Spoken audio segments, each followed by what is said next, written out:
Josh Samples. Josh, we just finished our third game. We got 2 goals. How's it feel?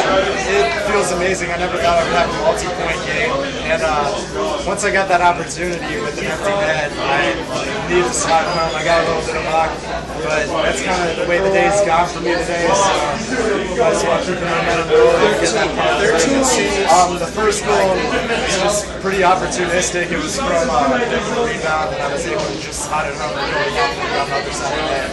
So pretty fortunate with both of those. Fortunate, but also worked hard to have the opportunity to be in the position to score. Yeah, it was awesome, and even more importantly, both of your goals raised money for Buckeye-thon to support children's cancer research, so that's got to feel pretty good. That feels great. That was the biggest thing, is especially after the first goal.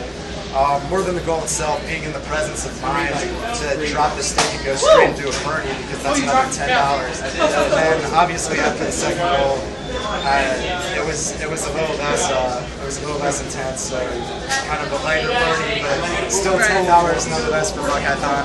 So I think a little bit counts. Well, it was a great game for a great cause. What are you looking forward to next game? Unfortunately, I'm not going to be able to be at next game, so I'm looking forward to hearing about Barron's win.